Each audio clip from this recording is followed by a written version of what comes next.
Istenünk, ha virrasztunk, s ha alszunk, őrizd álmunkat. Hadd legyünk Krisztussal ébren, és elnyugodjunk biztonságban, békén.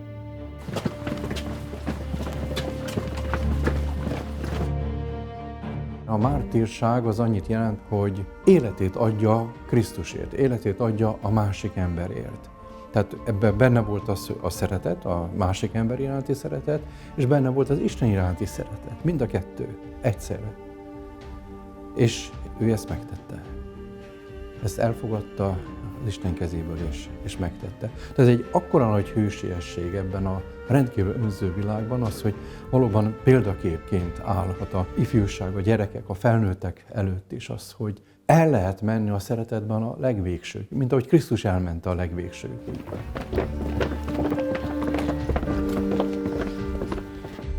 Adj nyugalmas éjszakát, hogy holnap készségesebbek legyünk szolgálatodra, aki élsz és uralkodol mindörökkön örökké.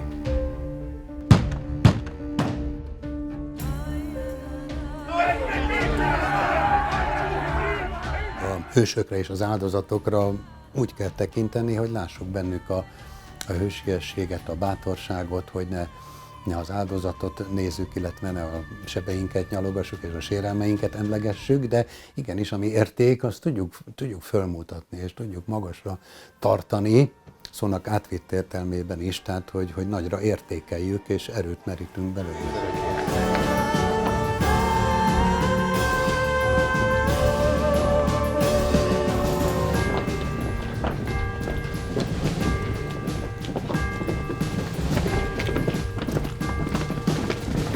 Azt gondolom, hogy gondviselés készítette föl őt erre a szerepre. Az, hogy ő egy tragikus hős lett végül, ez nem egy krisztusi, megváltói attitűdnek érzem, inkább egy szentpéteri útnak.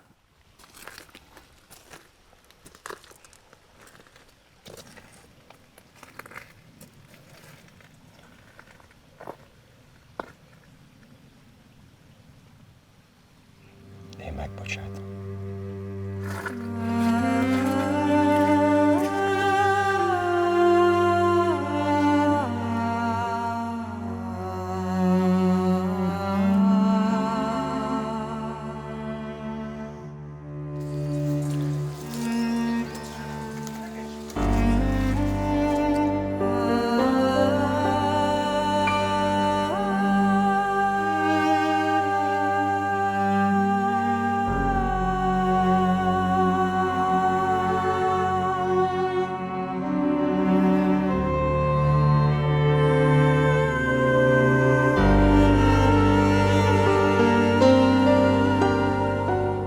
Volt egy nagyon hosszú idő, amikor nem lehetett róla beszélni. Ez alatt az idő alatt azért a szentendrei családokban, a házak falai között az ő tette, az ő áldozata, életszentsége, az végig fennmaradt. Van egy személyes emlékem, ami elég lassan tudatosult bennem. 1993-ban fölállították ezt a keresztet, akkor itt sétálgattunk a Dunaparton a feleségemmel, leendő feleségemmel, és akkor én kapásból el tudtam neki mondani a kucsera történet lényegét. A 70-es évek végén, a 80-as évek elején az én nagymamámnál sokat vendégeskedtem itt Izbégen, és ők itt éltek, ezek szerint 19-ben is, és szerintem ők szemtanú lehetett, és ezt a történetet elmondhatta nekem, mert a nagyanyám egy vallásos tanítónő volt, és hát elég hosszú életet élt, és ennek az utolsó 40 évét itt Izbégen élte el. Ferenc atya ma is a mi káplánunk, csak az egyházközség tagjai lettek mások. Tehát ahogy cserélődnek az emberek, jönnek és mennek.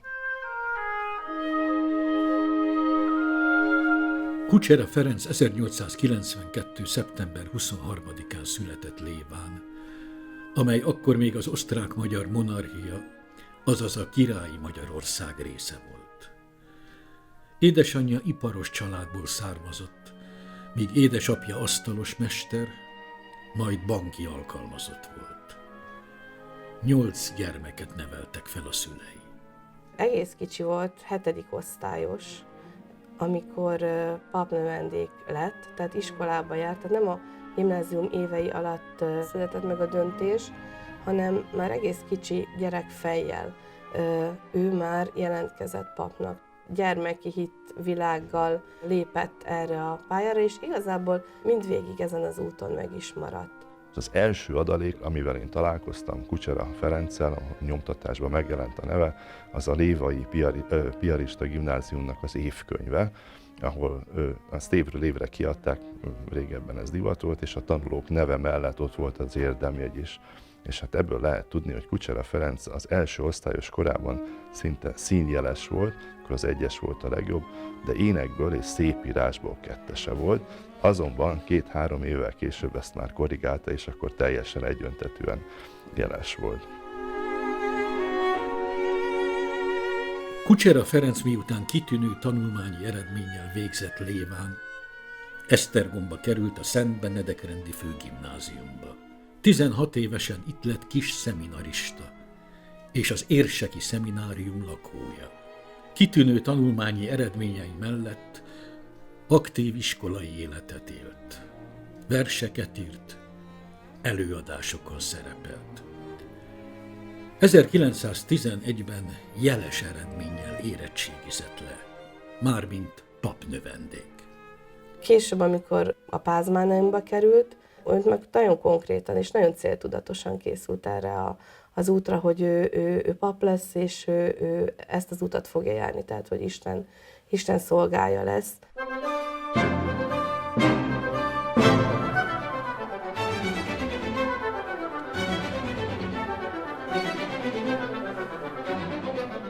...1911. októberében elöljárói Bécsbe küldték tanulni. Így lett a Pázmáneum lakója.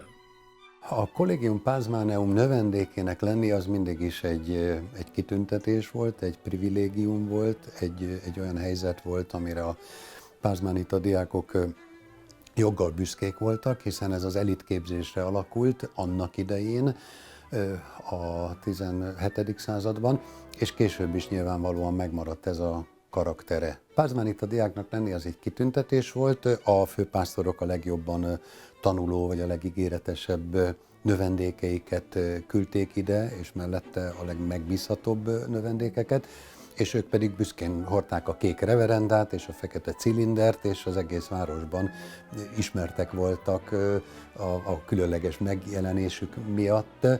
A kék reverenda oka egyszerűen a Mária tisztelet, ami a katolikus egyházban is hagyományos, lehet azt mondani, hogy a magyarságban is hagyományos, de mindenképpen egy különleges valami volt. Tehát egyházi öltözékekből tudjuk, hogy van ahol fekete a reverenda, van ahol barna a csuha, van ahol fehér a reverenda, kék reverenda még nem volt, és akkor gondolom ilyen alapon találhatták ezt ki. És hát a cilinder pedig a kornak egyfajta szokásos öltözéke vagy fejfedője volt. Nem tudom, hogy ez mennyire volt szándékos, de ahogy ez így egységesen megmaradt, akkor hát ez egyértelműen a városban, hát mindenki tudta, hogy na erre vonulnak a pázmániták.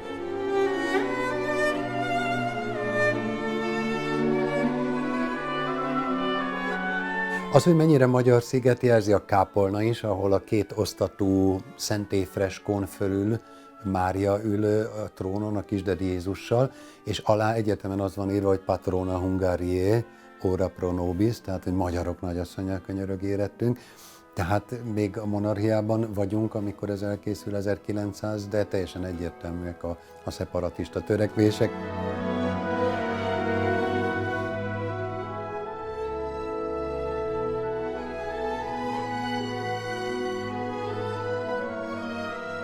Egy évfolyamon viszonylag kevesen voltak, tehát ez is változó volt tulajdonképpen, 4-en, 5-en, 6-an, 7-en, mikor, hogy, tehát körülbelül ennyien voltak, sosem volt ez egy nagy kollégium, és sosem voltak nagyok az évfolyamok. Nyilván a háborús időszak az megnehezítette a feltételeket, de sajnos, ahogy mondtam erről az időszakról, még annyi feljegyzésünk sincs, mint általában, tehát a Historia Domus hajlamos eleve nagyon tömören fogalmazni. Pontosan ez az időszak, a 15 és 17-19 közötti időszak, szinte semmi nincsen. Indirekt információkra vagyunk utalva, tehát ahogy néztem a levéltárat is, az derül ki belőle, hogy szinte semmiféle adat vagy feljegyzés levél nincsen Kucsera Ferenccel kapcsolatban, ami azt jelenti, hogy egy megbízható, jó diák volt, akivel semmiféle probléma nem volt, semmiféle nehézség nem adódott a tanulmányai során. Úgy kerül elő a neve, amikor 1915-ben a rektor keresi, hogy ki szentelje a növendékeket, akkor kerül elő a neve, mint szentelendő.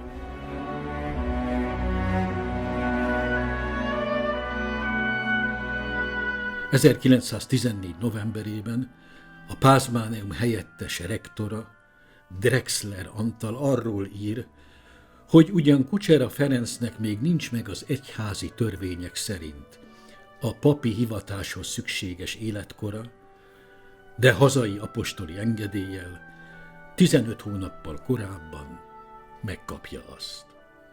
Hihetetlen elhivatottsága volt. És ebben a nagyon-nagyon-nagyon nehéz helyzetben és világban meg tudott ezen az úton maradni. 1915. június 21-én Fecser Antal győri püspök szentelte Kucsera Ferencet pappá. Úgy kezdi a naplót, hogy utoljára veszi fel a kék reverendáját, ugye, amit a kispapok hordtak, és akkor innentől kezdve ő papként, utána később írja, hogy szentendrei káplán lettem, szentendrei papként itt él és működik.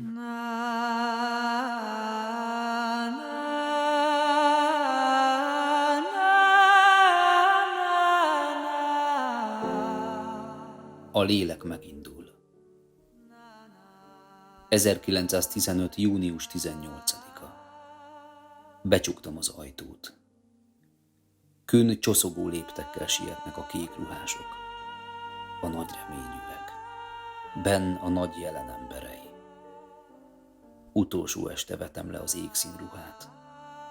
Búcsút vettem tőle a nagy feszület kékbe borított szenvedője előtt. A fekete reverenda kivétetik a szekrényből. Hogy még egy kissé a régiben lehessek, egy régit feketére festettem. Isten veled még egyszer, te szép kék reverenda.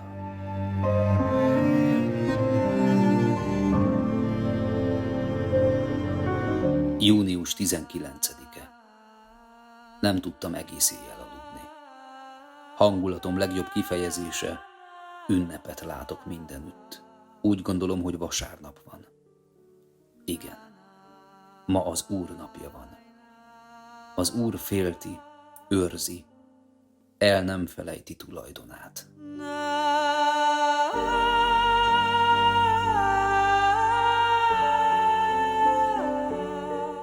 Június 21-e. A tudósok szerint ma a leghosszabb nap van. Telve a szív, kevés marad a papírnak. Szentendrei gyerekként, minisztránsként, mindig a plébániához közel állóként már egész kiskorom óta hallottam Kucsera Ferenc atyáról, és mindig hallottam arról, hogy van egy naplója, hogy ő naplót írt, ami egyre jobban foglalkoztatott. Megtudtam egy idő után, hogy Kisgyörgy atya plébánosunk kezébe Kucsera Ferenc atyának egy nő rokona adta ezt a naplót. Nagy szerencsénkre egyik hétköznap este 11-kor György atya, Sándor atya és én megtaláltuk a dossziét, ami Kucsera dosszié néven futott a plébánián, és ebben találtunk egy másolatot. Az előkerült napló töredék másolata közelebb visz dr. Kucsera Ferenc személyéhez. Látszik azért a napló minden momentumában, hogy ő él a hivatásának, hogy nagyon fontos. Ő neki van egy lelke, neki vannak hívei, mögötte mindig ott van az Isten. Ő azért lett pap is, és mint később kiderül, az életét is áldozza a hitéért és az emberekért. Atyám házában kell lennem. Ez egy kiáltás, hogy dolgozzunk értük, hiszen ott kell lennie az Úrnak. Egyenes úton nem fogunk eltévedni. Ilyen az élet. Egy újabb motívum a becsülethez. De azért találunk egy ilyen erős gondolatot, ami egyébként szerintem megjelent a prédikáló széken is az ő szájából. Tehát ahogy több nyelven beszélt, mindenféle emberhez tudott beszélni, így én szerintem nagyon jól meg is tudta fogalmazni a mély gondolatait. Kucsera Ferenc 1915. július 13-án érkezett Szentendrére, Kada Mihály plébános mellé, mint újmisés pap. Az ifjú káplánt gyorsan megszerették a helybeliek, így nem sokára a katolikus legényegylet elnöke is lett. Nem csak a katolikus hívők, hanem egész Szentendre ismerte és elismerte. 4 év volt az, amit ő papként itt Szentendrén eltöltött. Nem lehet elkülöníteni ugye a történelmi hátteret sem, hogy azért ez egy kőkemény 4 év volt, nem egy felhőtlen, boldog időszak. Nyilván ő egy fiatalember volt, amikor ide került, egy friss lendülettel, egy már meglévő, kicsit korosabb plébános mellé. Ő idősekkel, fiatalokkal ugyanúgy megértette magát.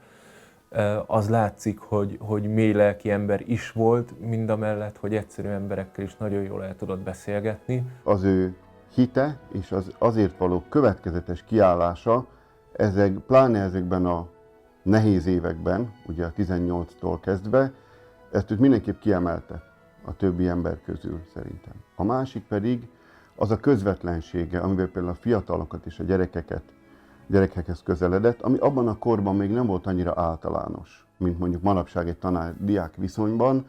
Őróla megemlékezett úgy egy szentendrei visszaemlékező család is, amikor Kucsera Ferenc atya hittanórát tartott az iskolában, fölült a pad szélére és úgy mesélt a gyerekeknek. Ez abban az időben nem volt szokás, de viszont a fiatalok bizonyára ezt a közvetlenségét, ez mindenképp népszerűvé tette őt. És ugyanakkor az a szeretet, amivel mindenkihez fordult, az ügyes-bajos dolgához mindenkinek, és az elkötelezettsége, amivel a fiatalokkal foglalkozott, akkor is, amikor már ezt például törvényesen nem tehette meg, mondjuk hitoktatásban, gyerekekkel való foglalkozásban, ezért nagyon szerették őt. Tehát ő együtt élt a fiatalokkal, fiatal káplánként, az ő tanítása, a gondoskodása, az ő keresztényi példamutatása, az nagyon nagy hatással volt a korabeli, például legényegyletbeli fiatalokra.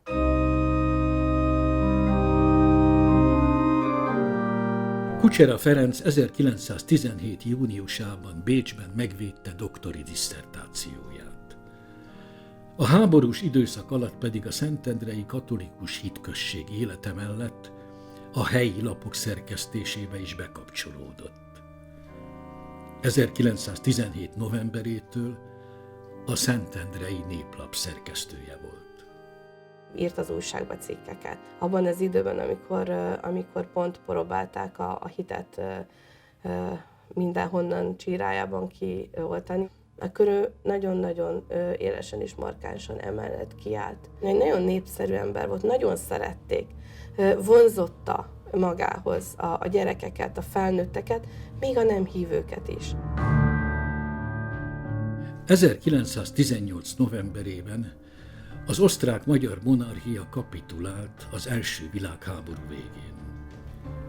A dualista Magyarország története véget ért. A királyi Magyarország agóniája pedig háborús vesztesként megállíthatatlan volt a környező nemzetek törekvései és az antant hatalmak döntései miatt. Egy kiábrándult országban győzött az őszi rózsás forradalom, de hiába kiáltották ki a népköztársaságot, alakult meg a Károlyi kormány, a külpolitikai eseményekre mindez kevés befolyással volt, és az ország belső feszültségeit is csak rövid ideig lehetett orvosolni. A frontról hazatért katonák lelkileg és többségében testileg is nyomorékok voltak, miközben a szovjet-oroszországi forradalom eszméi is megérkeztek velük.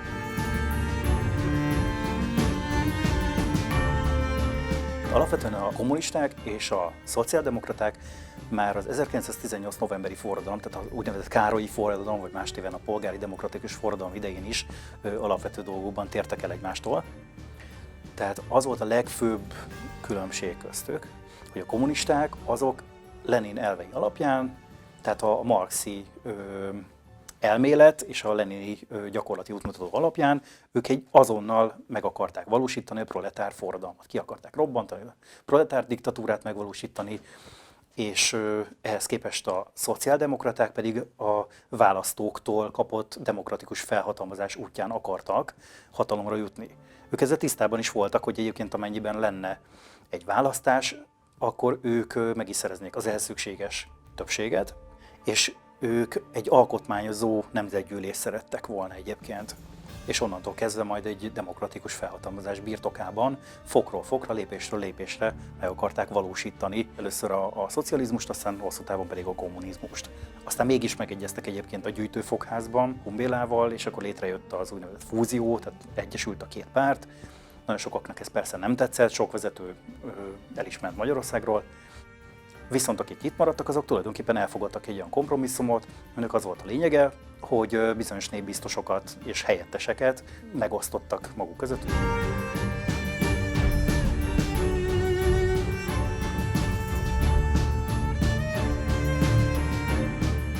A szélső baloldali erők térnyerése nem kerülhette el Szentendrét és környékét sem. Kucsera Ferenc élesen szembe helyezkedett a Szentendrei Néplapban írt cikkeiben a kommunista, szociáldemokrata eszmékkel. Ez 1918 végén sokak ellenérzését váltotta ki. Kucsera 18 végén a Pilis Szent Lászlói plébániára ment kisegíteni, és a szentendrei plébános el is engedte a káplánt. Egy évvel korábban is a pomázi szociáldemokrata párt itt tartott nagygyűlésén megfenyegették, hogy fölakasztják, méghozzá egészen durva, trágár módon. Ez a Pilis Szent Lászlói, ez csak a következő lépés volt. Prohászka kiküld 15-én. Beszéd Szent Lászlón visszafelé találkozás a vörösökkel. 17-én hír arról, hogy szét akarnak tépni, kötél fejemre, lábamra. 18-án Izbégre menet, egy Szent Lászlói figyelmeztet, hogy le akarnak lőni. 22-én népgyűlés. Nép határozott elkergetésemről. Szerintem őt már akkor kiszemelték, amikor ez a szociáldemokrata szónok itt a Szentendrén felakasztásra buzdított. Most ez a 19. január 1-én vagy 2-án megjelent Kucsera ellenes cikkben azt írják, hogy a Pilis Szent Lászlón helyettesített akkor Kucsera, és jöttek a Pomázról, hogy szociáldemokrata nagygyűlést tartsanak a Pilis Szent László főterén. Kucsera pedig ez szerint, a rágalom szerint leítatta a falu lakóit, akik elkergették őket onnan. Ezek elég gyakran vették célba a Pilis Szent Lászlót, csak gondolom, hogy akkor nem akartak a főtéren nagygyűlést tartani, ami nem volt különösebben rokonszenves az ott lakó embereknek. Úgyhogy az elég valószínű, hogy elkergették őket, de nem a leítatás hatására, hanem azért, mert nem akartak cirkuszt rendezni ott, és az is lehet egyébként, hogyha ráadásul ilyen nagyon antiklerikális szólamokkal láttak neki a bevonuláshoz, akkor azért ez egy vallásos falu, római katolikus, hogy az sem lehetett túlságosan rokonszenves. És hát akkor ebbe a cikkbe kiderült, hogy Kucsera Ferenc a hetszkáplán, aki felhetszelte még a visegrádi káplánt is, és más káplánokat is, hogy a baloldal ellen, a szociáldemokrácia ellen és a munkásság ellen hergeljék a népeket. Végigolvasva a Népszava 18-19-es számát, ez a hetszkáplán kifejezés, ami nem tudom, hogy mennyire lehetett gyakori, ez a Népszavában rendkívül gyakran előfordul, és az összes antiklerikális íráshoz ezt használták. Nem Kucserára találták ki, hanem hogyha Győrben, ha bárhol valami negatívat akartak írni az egyházról, akkor ott volt egy hetszkáplán, vagy egy hetszplébános, A másik ilyen érdekes stiláris dolog, ami itt szintén a Kucsera cikkben is előfordul, hogy a feketék. Ugye a feketék azok már megint szervezkednek. Úgyhogy a Szent Lászlói történetnek végül is az lett a vége, hogy annyira megfenyegették Kucserát, hogy Esztergomba elment az érsekhez. Obestem in corpus meum.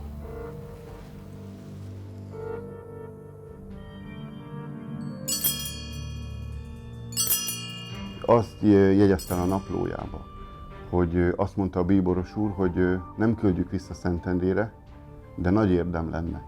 És a következő híradás az, hogy ő az esti misét elmondta Szentendrén, mikor már őt úgymond letudták, vagy reménykedtek benne a helyi kommunisták, hogy ezt sikerült eltávolítani a városból. És ami nagyon érdekes, hogy a beszámolók szerint ezen a misén mindenki meglepődött, a szentendréiek sajnálták, hogy a szeretett káplányukat elkergették gyakorlatilag a városból, de egyszer csak visszatért, és ő mondja a misét, ez egy döbbenet volt a misén résztvevők számára, egy meglepetés, és megjegyzik, hogy még az apácák is, az iskolában tanító apácák is bekiabáltak a misén, vagy a misére, hogy üdvözöljük, és hogy nagyon szeretik, hogy visszatért a mi káplánatyánk. Ő azért tisztában volt azzal, hogy eléggé veszélyben van az élete, mert különben ezt nem tette volna. Nyilván el is mehetett volna, el is helyeztethette volna magát. Tudatosan vállalhatta, nekem az érzésem a vértanúságot. A szentendrei szociáldemokraták a károlyi forradalom kezdetétől készültek a hatalom átvételére. Folyamatosan agitáltak és népgyűléseket tartottak. A Tanácsköztársaság Szentendrén 1919. március 22-én vette kezdetét, amikor Vásárhelyi Kálmán kikiáltotta a város főterén összehívott népgyűlésen a proletár diktatúrát. A hatékony döntéshozatal érdekében a munkás tanács fölött direktórium alakult. Szentendrén nem a kommunisták, hanem szinte teljes mértékben a helyi szociáldemokraták vezetői vették kézbe a város irányítását. A fővárosban ott több olyan ember volt, aki egyáltalán tudta azt, hogy mifán teremnek a kommunista elvek, és minél kijebb megyünk, akár a Pest megyei, Budapest környékű településekre, akár még távolabbra, annál kevesebb lesz az, aki egyébként szó szerint kommunista volt, inkább a szociáldemokraták kezébe került a hatalom. A faluhelyen ez főleg úgy nézett ki, hogy azok vállalták el, hogy ők lesznek az adott munkástanácsnak, vagy katonatanácsnak, vagy az operatív irányítószervnek, a direktóriumnak, vagy intézőbizottságnak a vezetői, tagjai, akik felelősséget vállaltak az ott lakókért. Tehát nagyon sok olyan iratot olvastam már a levéltárakban, hogy azért vállaltam el ezt a megbízatást, mert a falu intelligenciája kért rá, vagy a város intelligenciája kért rá. 1919. január 25-én elküldött jelentése az akkori főjegyző polgármester helyettesnek, dr. Starzsinszky Lászlónak, amiben leírja azt, hogy itt szerettek volna egyébként Szentendrén kommunista pártot is létrehozni, de nem volt rá jelentkező. Tehát nem volt rá érdeklődés. Kada Mihály plébános leírja azt a főegyházmegyei hatósághoz írott egyik jelentésében. Először meg voltak félemlítve itt a hívek, nagyon sok egyház ellenes intézkedés történt. Viszont fokról fokra, ahogy látták, hogy milyen a rendszer természete, akkor egyre inkább bátrabbak lettek, és ezügyben egyébként, hát ő így fogalmaz, hogy a hithű katolikus asszonyokat dicséri, akik minden egyes alkalomkor, amikor egy népgyűlésem az agitátorok szónokoltak és valami vallásellenes kijelentést tettek, akkor egyszerűen lehullrogták, lezavarták a pódiumról az adott szónokot. Tehát volt egyfajta ellenállás, de ez nem aktív volt, hanem inkább passzív ellenállás volt. A Tanácsköztársaság kikiáltása után a direktórium azonnal fellépett Kucsera Ferenc ellen. 1919. március 24-én letartóztatják. A munkástanács és a direktórium tagjai egyértelműen helytelenítették azt, hogy a Néplapban, aminek Kucsera Ferenc volt a szerkesztője, ott kommunista ellenes cikkek jelennek meg. Egyébként Kucsera Ferenc atya keresztény szociális meggyőződésű volt, ennyit tudunk róla, de mindenképpen a kommunizmus ellen pozícionálta magát már a Károlyi forradalom idején. És amikor ezt kéri tőle számon, akkor megígéri azt, hogy csendben marad, megnevezeti azokat a szerzőket, akik a cikket írják, a felelősséget ilyen módon elhárítja magáról.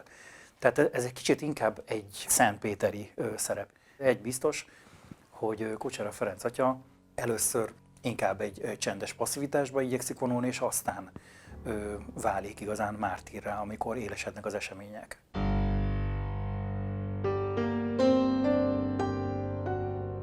A proletár diktatúrát jobb hiány tudomásul vették általában az emberek. Voltak olyanok, akik lelkesedtek érte, de azok elég kis számban voltak, viszont ezeknek a száma is idővel, ahogyan látszott, hogy mifelé mutat, mi lesz ebből az egészből, akkor ezeknek a száma is megcsappant. Tehát a proletár diktatúra legvégére azt tudnám mondani, hogy legnagyobb számban csak azok tartottak ki a rendszer mellett, akik annak a közvetlen haszonélvezői voltak. Szentendrén, itt a Tanácsköztársaság alatt olyan rekvirálások folytak, ami azt jelentette, a szegényektől elvitték a zsírját, a szalonnáját, a lisztjét, a gazdagabbtól meg megzsarolták, és azt mondták, hogy ha nem fizet, akkor kivégzik. Például a Milotonovics nénit, aki egy özvegy volt, egy gazdag szerbasszony, tulajdonképpen az egyik volt ilyen lumpenproletár dolgozója, feljelentette, hogy ez jó gazdag, aki vörös katonának állt, földobták egy lovaskocsira, mert akkor nem nagyon voltak autók, felvitték tulajdonképpen a polgármesteri hivatalba, és megmondták neki, hogy ha nem fizet 40 000 koronát, akkor kivégzik őt 3:30-kor. Hát a szegény néni azt mondta, hogy neki nincs pénze, 4000 se tud fizetni, ha kivégzik, akkor temesség is el.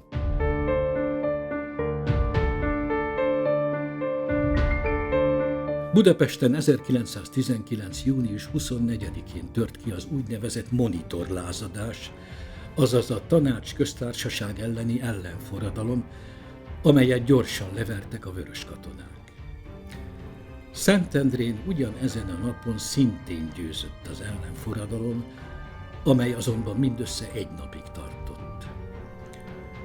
A fővárosi harcok után a proletár diktatúra fegyveresen gyorsan reagáltak, hogy megtorolják a szentendrei lázadást is. A nagyapám tulajdonképpen itt egy történelmi személyiség volt. Itt Szentendrén 30 évvel ezelőtt körülbelül még a kommunizmus alatt mindenki tudta, hogy az én nagyapám verte félre a harangokat. 1919. június 24-én Szentendrén került sor arra a fővárosi eseményekkel összehangolt ellenforradalmi felkelésre, amely igazából már jóval korábban elő volt készítve.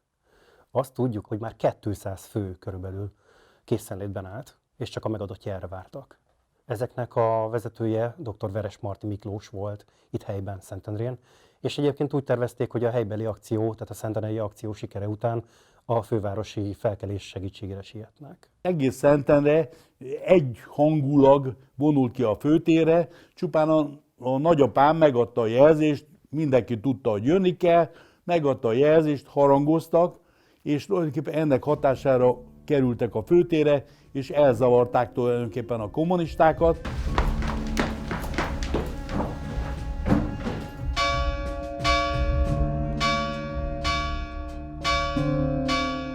A plébános az erről szóló jelentésében azt írta, hogy ezen az estén, 24-én az ellenforradalom győzelme után a nép örömmáborban úszott, és a főtéren elénekelték, ünnepélyes keretek között elénekelték a himnuszt. És a helyi szentendrei vezetők közül, a munkástanács és direktórium tagjai közül néhányat, akit elértek, azokat letartóztatták. Mások pedig elmenekültek Pomázra, az ottani járási direktóriumhoz.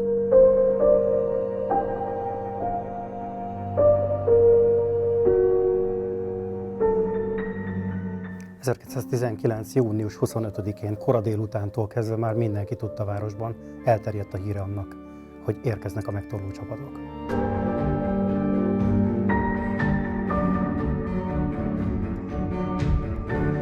Azon a napon Sánhardkornél volt, aki felkereste a plébániát, és a plébániáról, mikor elment hazafelé menet, akkor két asszony szólt neki, hogy jönnek a vörösök, és hogy hát szólni kéne a plébánosoknak. Kada Mihály plébános pedig azt mondja, hogy ha akasztások lesznek, akkor neki itt kell lennie.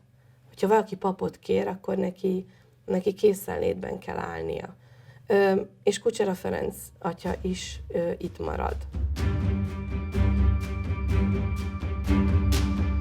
Egymásnak ellentmondók egy kicsit a források, de az a lényeg, hogy 2 hullámban érkeztek a megtorló csapatok Szentendrére.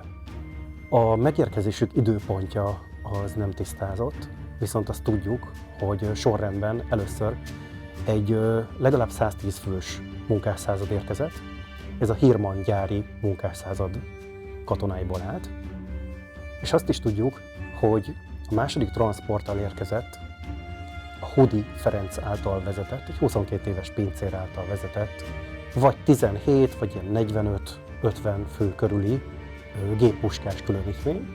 Az első transporthoz csatlakoztak Pomázon a pomázi járási direktóriumnak a tagjai, illetve a politikai megbízottja, és pomázi, illetve környékbeli vörösőrök, meg még útközben mások is. A munkásszázaddal együtt érkezett szintén Szentendrére, az a Darázs István Béla által vezetett, csak itt tudjuk, hogy bőrkabátosokból álló különítmény, akik azonnal hozzáfogtak helyben a szentendrei ellenforradalom vélt vagy tényleges vezetőinek az összefogdósásához. A rendelkezésükre állt már egy lista, amit Szentendrei előzőleg valaki, ismeretlen személyek átadtak nekik. Más források szerint ezt a listát ezt később Hudi Ferencnek adták át. Azt is tudjuk, hogy Kucsera Ferenc atya neve nem szerepelt ezen a listán, később került ő sorra. Amikor Hudi megérkezett, akkor ő közvetlenül a vörösőrséghez indult, és addigra már javarészt össze voltak fogdosva a vélt ellenforradalmárok. Ezt követően elindult a rendőrségi fogdához ezekkel az emberekkel, és útközben Hudi állítása szerint figyelmes lett arra a zajra, ami a plébániai épületéből szűrődött ki.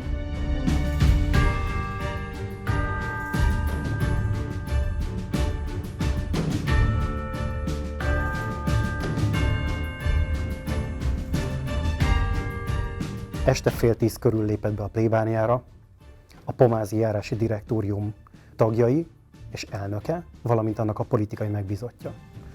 Hát az elnök Ozorai József volt, a tagok Navara József Jenő és Gáspár Vilmos, aki egyben a politikai megbízott volt. És volt még egyébként egy ismeretlen is, aki az büntető ítélet indoklása szerint ő volt a vezetőjük. Az ő személye egyébként mindvégig homályban maradt. Az ajtót nyitó Hajdúsek Károlynak estek neki, elkezdték vallatni. Ez úgy értendő, hogy főleg arról érdeklődtek, hogy hol található Kucsera Ferenc atya, és hogy kiadta át a kulcsokat. Ő erre nézve csak annyit mondott egyébként, megmutatta nyilván, hogy hol lakik a kápán, és annyit tudott elmondani számukra, hogy néhány ember volt, aki önkényűleg járt el.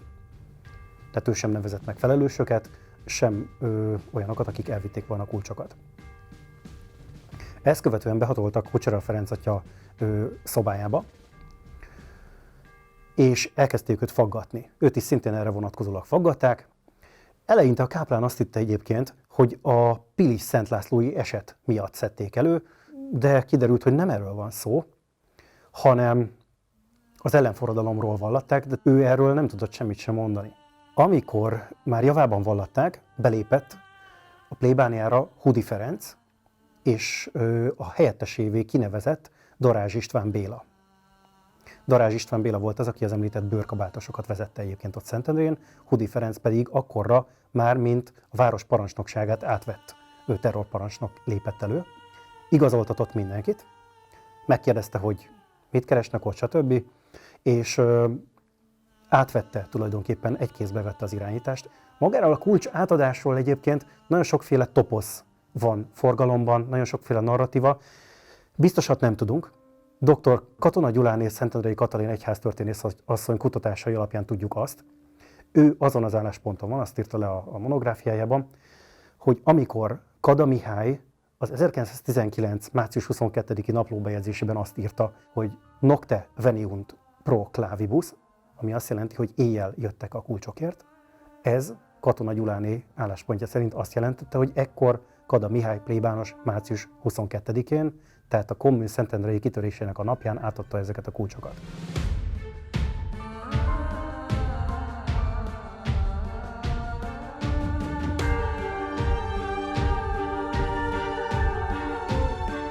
Én azt gondolom, hogy tudatosodott benne az fokról fokra, nyilván lépésről lépésre, hogy őt mint egyfajta bűnbakot fogják bedobni. Nyilván eredmény nélkül ezek a megtorló csapatok, a pomáziak és az összes olyan vörös egyén, aki odajött az ellenforradalom leverése alkalmából, ezek nem akartak eredmény nélkül távozni, fel akartak mutatni egy bűnbakot, és gondolom, hogy tisztázódott Kucsera atyában, hogy ez ő lesz. Én azt gondolom, hogy igazán elismerésre méltó mind a plébánosnak, mind pedig Kucsera atyának az álhatatosságú, hogy ők kitartottak és ott maradtak a plébánián. Tehát vártak a sorsuk bekövetkeztére. Nyilván nem lehetett tudni, hogy mi következik, de azért sejthették, hogy itt lesznek áldozatok. Hudi egyik vallomásában azzal védekezett, hogy a pomáziak egyfajta formális vésztörvényszéket alakítottak, egy forradalmi törvényszéket alakítottak, egy rögtönzős tatáriális eljárás keretében ítélték el a káplánt. A pomáziak természetesen azzal védekeztek az egész eljárás során, főtárgyaláson is igyekeztek Hudira tolni a felelősséget.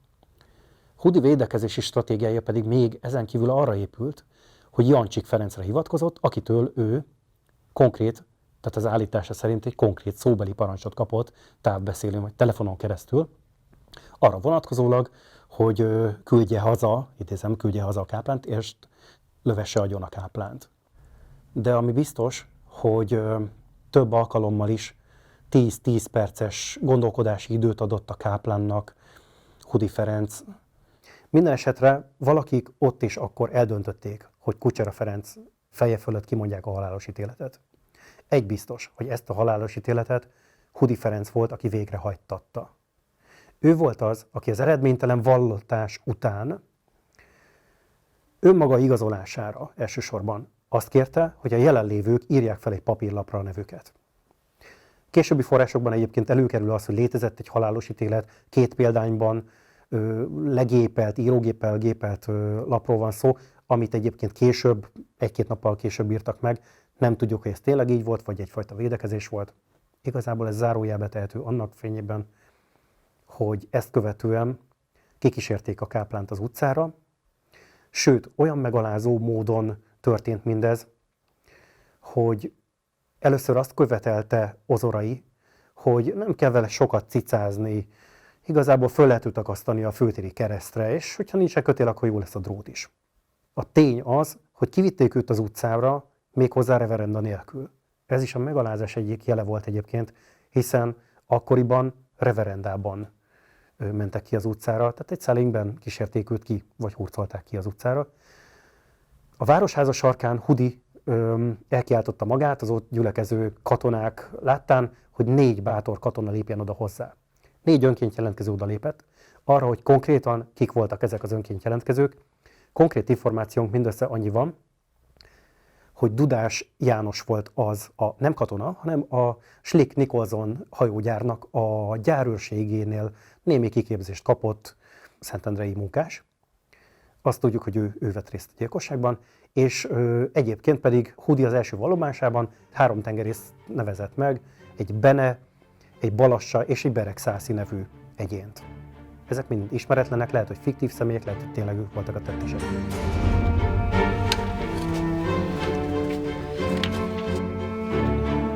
Kivitték reverenda nélkül egy szellingben az utcára, végighurcolták egészen a Duna partján álló és pártháznak berendezett, illetve hát a géppuskás tanfolyamnak és a katonai állomásparancsnokságnak otthont adó Veresmarty villába. Ő lélekben akkor egy hatalmas utat járt meg.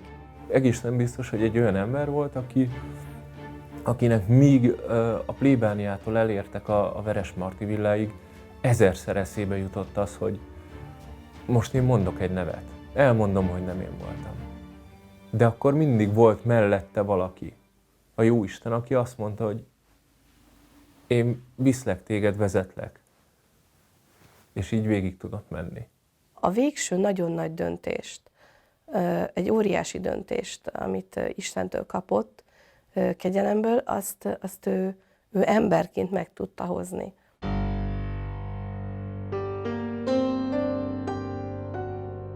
Amint fölvitték a villába, ott az első emeleti parancsnoki szobában hagyták őt, mármint Kucsera Ferenc atyát, miközben Hudi Ferenc átment a szomszédba a géppuskásokat vallatni, és Hudi Ferenc megítélése szerint, vallomása szerint ebben a körülbelül negyed óra időintervallumban kínozhatták meg esetleg azok, akik őrizték addig Kucsera Ferenc atyát. Ezeknek a kínzásoknak a nyomait örökíthette meg a később 1919. szeptemberében a Szentendrei Néplapban közölt boncolási jegyzőkönyv kivonat. Az erről szóló hírek alapján tudjuk azt, hogy még vágott seb is volt az atyának a combján. Ezt követően Hudi Ferenc kihirdette a tiszteknek, hogy kivégezteti Kucsera Ferenc atyát. A hátsó kijáraton mentek ki a Veresmarty villából, és Hudi Ferenc ismét megerősítésre szorult, annak érdekében, hogy megerősítsék őt az elhatározásában. Megkérdezte a tiszteket, hogy mit érdemel az, aki ellenforradalmára és ellenünk van. És erre az volt a válasz, hogy halált. De ez nem volt elég neki, hangosabban akarta hallani, és akkor még hangosabban megkérdezte, akkor már többen mondták kórusban, hogy halált. A Veresmarty villából ekkor levitte őt, Hudi Ferenc a Dunapartra, fölállította pár lépésre, egy-két lépésre tőle a kivégzőosztagot, személyesen vezényelt tüzet, és előtte még egyszer megkérdezte azt, hogy van-e valamit a saját mentségére, de ekkor a káplán Hudi Ferenc legelső szeptemberi vallomása szerint hajthatatlan maradt, és nem vallott semmit. És azt gondolom, hogy Hudi Ferenc erre vonatkozó kijelentése hitelesíti a leginkább a káplánnak a mártíriumát. Ugyanis Hudi Ferenc ekkor úgy emlékezett vissza, hogy közvetlenül a kivégzés előtt a káplánon nem látszott már a halálfélelem, és valószínűleg a mártíromságának a biztos tudata adta neki azt a hatalmas nagy erőt. Én azt gondolom, hogy ennél szebb bizonyíték nem is kell az ő vértanúságára.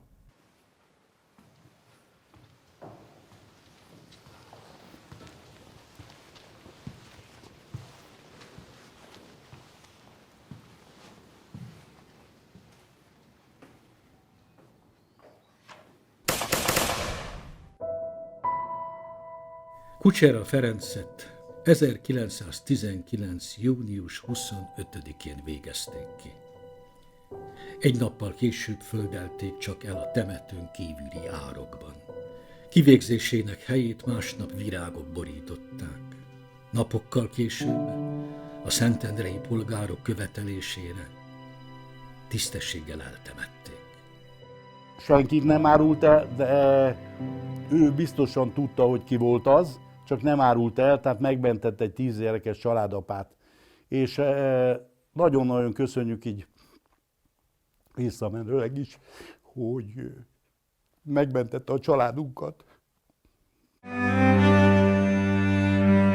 Kucsera Ferenc kivégzésének körülményeit már a Tanácsköztársaság alatt vizsgálták. Majd a tragikus éjszaka felelőseit a proletár diktatúra bukása után állították bíróság elé. Tehát nem tudjuk, hogy igazából mindenkit elítéltek-e, aki ebben részes volt. Én úgy gondolom, hogy nem. Hudit és a pomázi járási direktórium, illetve munkástanácsi tagokat, őket halálra ítélték, Navarra Jenő Józsefet, a volt Duna-Bogdányi jegyzőt, őt pedig életfogytiglanra ítélték. Ezeket az ítéleteket azonban nem hajtották végre, mert egy nemzetközi szerződés keretében magyar hadifoglyokra cserélték ki egyébként azokat az embereket, akiket ezen eljárások keretében elítéltek. Minden évben megemlékezett róla az egyházközség és a város, körmenettel vonulva az ő emlékkeresztjéhez. Ugye akkor volt a csúcson, amikor fölavatták aztán 35-ben a síremlékét Kucserának, és akkor itt Szentendrén országos katolikus napot is tartottak fönt a templomdombon, egy tábori püspökmisézet, és hatalmas tömeget írtak le akkori polgári és katolikus sajtó, hogy ez nagyon megmozgatta Szentendrét, és akkor 5 évvel később jelent meg egy hosszas összefoglaló, ami már tulajdonképpen ezt az egész kucsera vértanúságot, életszentséget már egy kicsit ebbe ez a boldog elvatásnak a előszelét lehet látni. Tehát én azt gondolom, hogy ez már akkor fölmerülhetett, csak hát túlságosan nagy lépéseket nem lehetett tenni, mert néhány év múlva ismét beköszöntött a kommunizmus, és hát akkor természetesen Magyarország semmilyen boldog elvatást nem kezdeményezhetett.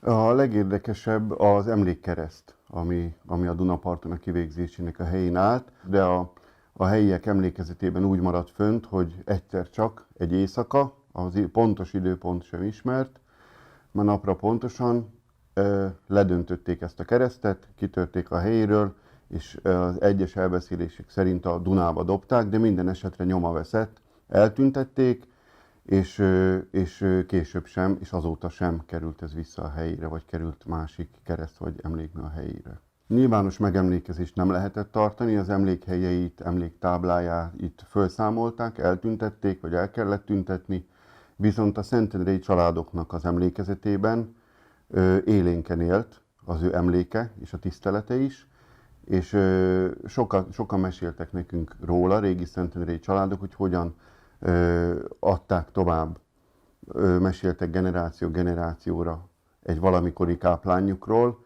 Ferenc atyáról, és hogyan adták tovább az újabb generációknak az ő emlékezetét. És így fennmaradt, a sírját látogatták az őre emlékezők, szűkebb vagy inkább családi körben, és amint viszont lehetőség adódott rá, 1988-ban, a Kisgyörgy akkori plébános atyán készített egy emlékfüzetet, egy néhány oldalas kis emlékfüzetet, és megemlékezést szervezett Ferenc atya tiszteletére újra, akkor abban a pillanatban gyakorlatilag nem kellett a szentendriekkel újra megismertetni az ő történetét, de hogy a közösségben, az egyház közösségben élő volt az ő emlékezete, tehát rögtön lehetett, és rögtön lett is újabb szándék, akarat és lendület egy új emlékkeresztnek az állítására a Dunaparton, és ezzel is indult, szinte rögtön, amint erre lehetőséget adott a rendszerváltoztatás.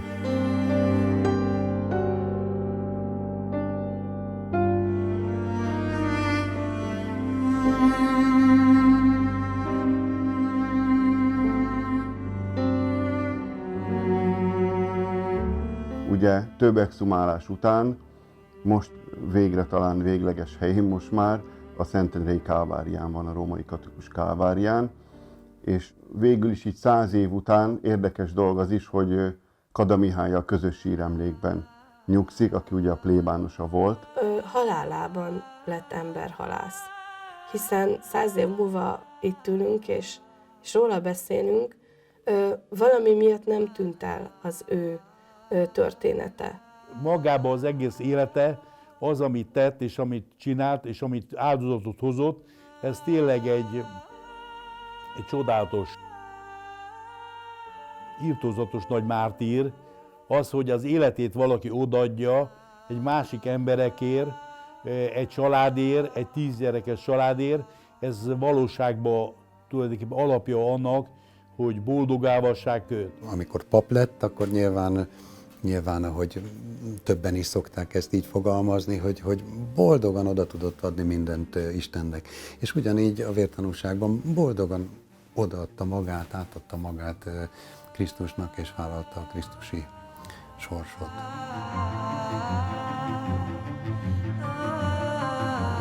Istenünk, kinek könyörületessége végtelen.